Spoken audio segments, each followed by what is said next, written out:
Your game notes, um, oftentimes it'll say, with a win. There's a ton of with a wins as we sit here today. With a win, Dylan Cardwell becomes the winningest all-time player in Auburn basketball history. We just call timeout and stop and say that again. With a win, Dylan Cardwell becomes the all-time winningest player in Auburn basketball history. And I don't know if and when that ever gets broken. Like that's one of that could become a record that doesn't get broke. We didn't think Jalen Williams was the last time, but I just don't know that I could be happier for anybody more than Jalen Williams, who stuck, could have left every time we brought in somebody like a Jabari Smith or somebody, and just competed, and Dylan Cardwell. We talked about it before, so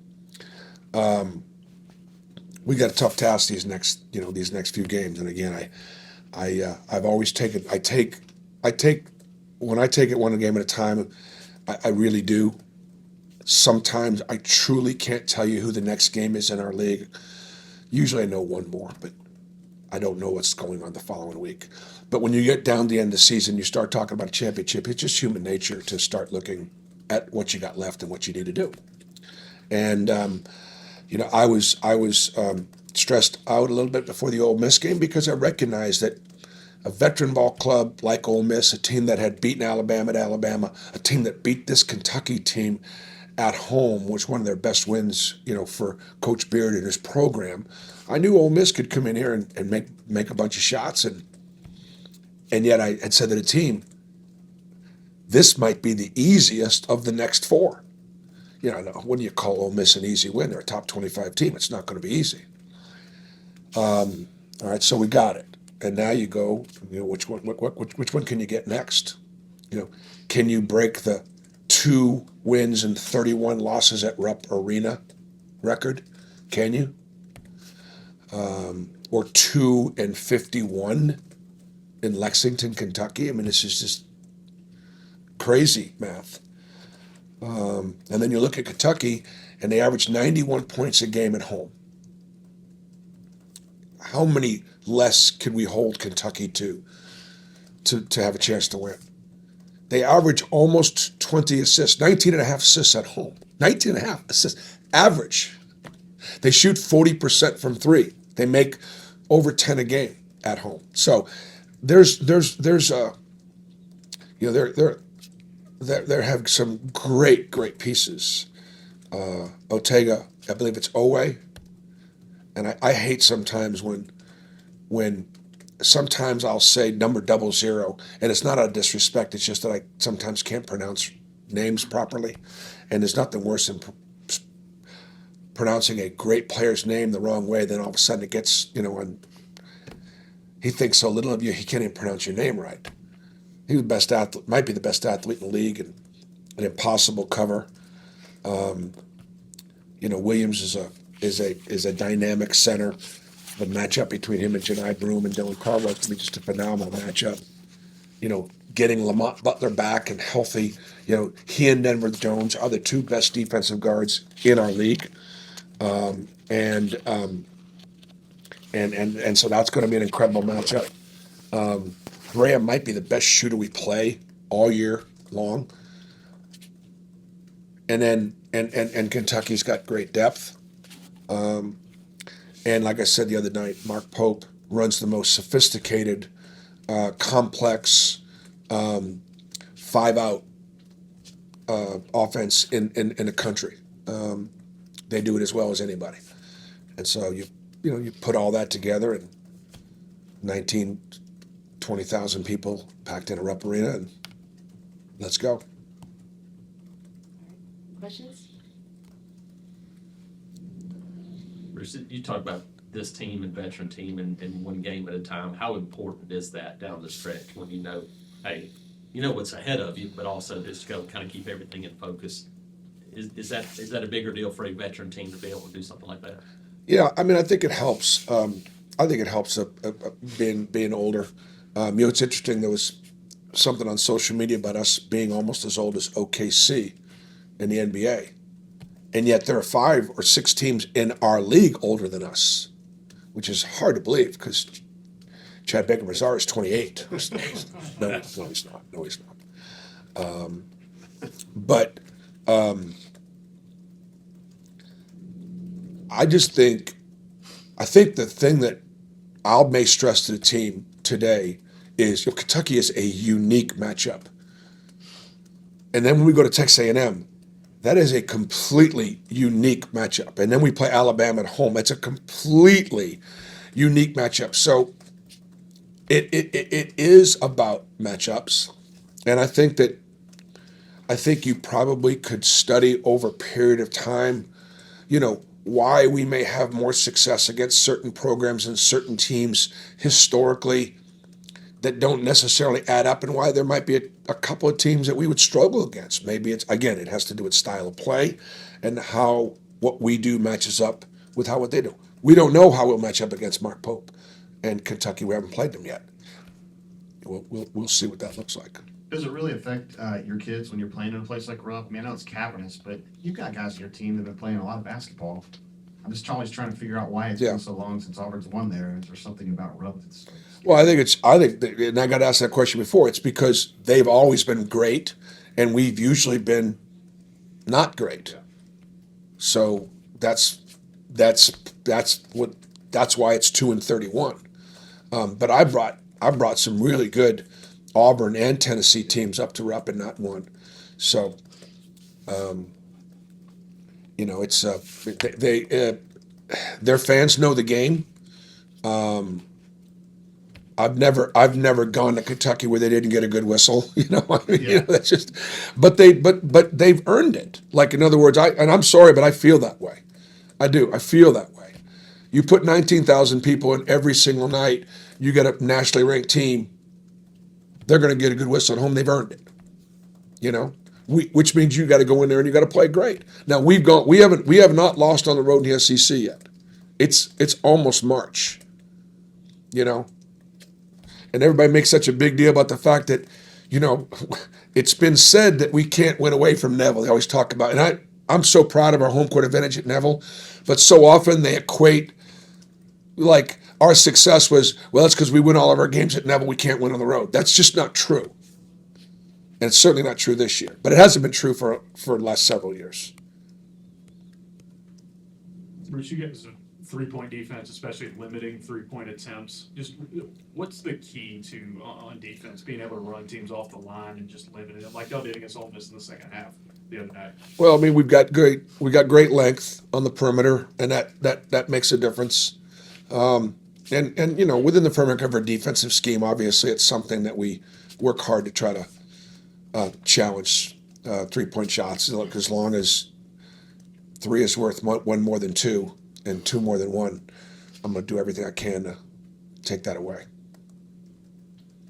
BP, I know you're always pretty honest with your guys about what's at stake and things like that. Is this a team that's mature enough to where you feel comfortable telling them, when you talk about with a win, all the things that they can accomplish? And I'm sure they obviously understand what's at stake, but do you feel good just putting it all on the line, or do you want them to treat it like it's just one game? No, I think you got to be honest and open about it.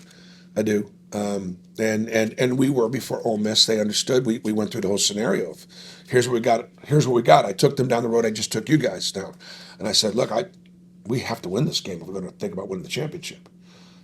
And so they responded pretty well. Now, it's one thing to respond pretty well at home in front of your crowd, and so they'll understand where what we're at. They know that that right now Alabama and Florida are both within range of a championship based on all of our schedules, and the things just got to be played out.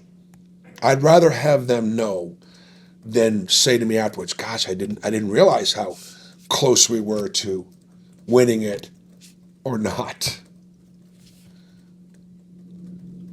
Coach, you've been a big proponent of Denver Jones' game all season long, especially on the defensive end. How important is his defense going to be, and how important is it that he's a big camp? Yeah, I think that Denver, and I would say that and it's had a trickle down effect on the entire team. Has relished the fact that he has won his matchup, and that he is a really solid physical defender. And but it's had trickle down effect. Dylan has always been identified by his defense because that's what he does best. What Denver Jones has always been identified with is as a bucket getter and a shooter and more of an offensive player. Now you add this defensive dimension, and Miles Kelly is really playing well defensively. He has improved tremendously. His stock at the next level is at a different level than it was a year ago. And they were kind of looking at him a little bit a year ago. He's making plays defensively. He's sitting down, keeping people in front. He's rebounding the basketball. And the thing about it that's so very important is so often when you go from this level to the next level, and then you have to start ratcheting up your defense, okay, just to survive, all of a sudden your offense takes a hit. Miles has ratcheted up his defense, and his offense hasn't taken a hit. He's still shooting a great percentage. So I think he's answering the question for the next level before he has to get to the next level. That's going to be put a lot of those NBA clubs' minds at ease that he can do both and play heavy minutes. He's playing 30 to 32 minutes every game. So there's for us to be successful, that defense and rebounding has got to be there every night. Bruce, I know you said the other night you guys want to get to hot shot going again, but last 3 games for him, 15 assists and just 4 turnovers. Just the growth and kind of maturation in him as a playmaker. How big has that been for y'all? Well, Tahad has also another guy that's grown so much this year, improved defensively, and we all know his ability to take and make big shots and handle pressure situations and close out games, and I think what's happened is he's had a greater understanding of the offense and where he can get people the ball in the right spots. You just can't put a crystal ball on it, know exactly, based on the matchups. I mean, whoever Butler's guarding is going to be challenged to score and play make. And so if Butler's going to be on Denver and Tahad, which would be my anticipation, then they may not have as dominant a line as somebody else might have. Again, based on their matchups, but Tahad's done a great job. Last couple of ball games, Janai has just looked more like his early season self. It's a great time for him to be getting healthier. Where do you feel he is as far as getting back?